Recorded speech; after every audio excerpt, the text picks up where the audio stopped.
Okay, so the first topic I want to talk about is this content creator burnout politics. It's almost like a fight club notion.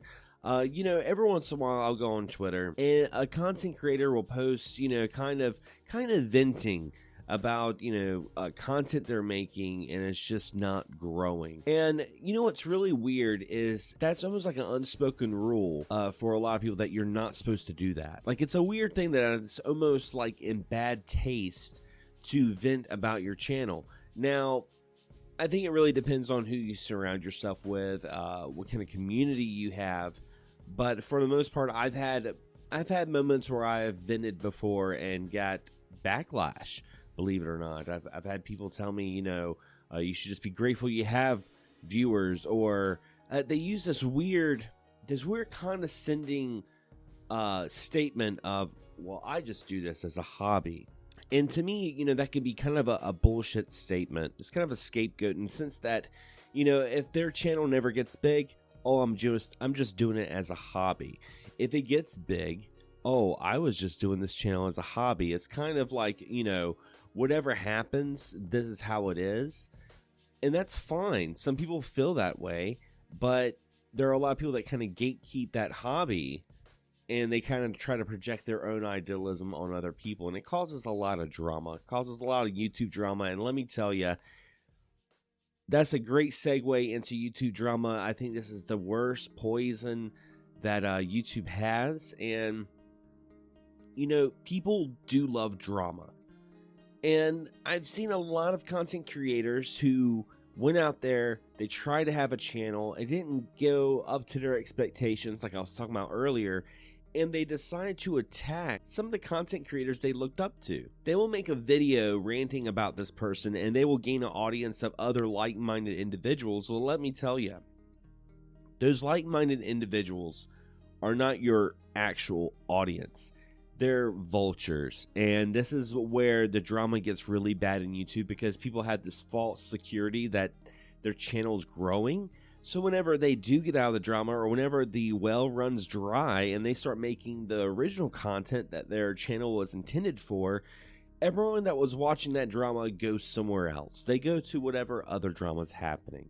So I just want to say that if you ever feel this way towards content creators, reach out to them. Just talk to them on Twitter if something really bothers you.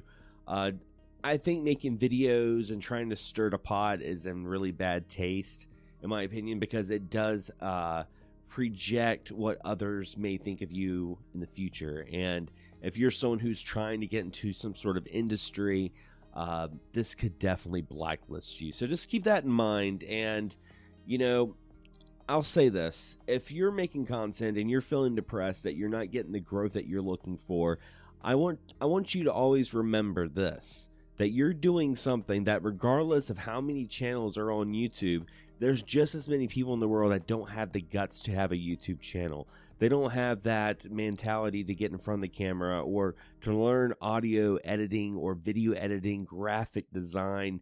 There are so many doorways towards actual careers just from forming that YouTube hobby. And I'll be honest, I compare creating content a lot to being in a band, because I've been playing music all my life, and it has a lot of similarities. Just like content creators, musicians have different mentalities of what they judge as success and how they want to be successful. There are musicians, that don't mind just playing in garages, playing on the weekends, maybe going to a little hole in the wall bar that all their friends hang out at, and that's fine. Some people, though, they want to start off and, go from those humble beginnings and move forward. And I think that's where a lot of lost translation comes in when it comes to content creators. People need to understand that everyone has their own motives. And if you don't agree with their motives, is it really worth tarnishing your reputation, tarnishing your, outlook that people see within your channel? So sometimes it's good just to get in front of the camera and say what you need to say, and just don't upload the video. Get it out of your system, because sometimes it's really not worth it. By all means, I am no expert when it comes to YouTube, especially when it comes to growth, but I have been through a lot making content for almost 10 years now. I've seen a lot of things, and I see a lot of people making a lot of mistakes that I made when I was, a more rookie content creator, and I was a lot more emotional.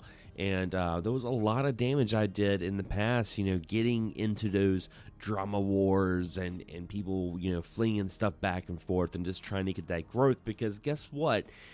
YouTube really congratulates this because of how YouTube signifies growth. They signify growth by view time. A lot of people may think it's subscribers or even actual views on the video, but that's furthest from the truth. Now, having a large subscriber base does have its perks, like say, you're trying to get a game to review. I mean, that company's more likely to reach out to you or let you have a game to review if you have, like, say, 30,000 subscribers instead of like 306 subscribers. But overall, it's really view time that YouTube really champions when it comes to YouTube growth. A great example would be the fact that, a lot of us have to say, hey, don't forget to subscribe and hit that bell. And a lot of that's because we're trying to work with the system and people can actually see our videos on the front page. Because let's face it, if the video isn't on the front page on their browser, they're probably not going to click on it. They're probably not going to go out of their way to look for you. And YouTube has this weird algorithm that, if you're watching a certain kind of content, that's what's going to show up on the front page because they want you to keep watching as much as you can to keep feeding that algorithm. So yes, when everyone starts making videos about the same topic, it's not that they're quote unquote selling out, but they're trying to grow their channel. I mean, that's the whole point of YouTube, is trying to entertain and grow content. But before I get to the next topic, I think the last closing words I want to talk about with this, YouTube content creation talk. And if you enjoy these sort of discussions, definitely let me know. But look at your analytics. Really look at some of your numbers sometimes and realize that some of the things that you may enjoy doing on your channel is ultimately not helping your channel. And sometimes you have to make some really tough decisions. Myself, I have another podcast, XS Gaming Podcast, and for the longest time, I uploaded those whole episodes onto YouTube, and that was actually hurting my channel. Because see, what was happening is I was uploading a podcast that was around an hour, hour and a half, maybe 2 hours long, and folks were only listening to maybe like 4 or 5 minutes total of that podcast, and collectively that was making my view time go down, and that was actually pushing my channel down from other people finding my content. So I had to make that choice. I know there were people that, want to listen to the whole podcast on YouTube, and while I have the podcast on other platforms, just like the Xander Zone, this podcast, I know there's people that would rather just listen to the whole episode on YouTube.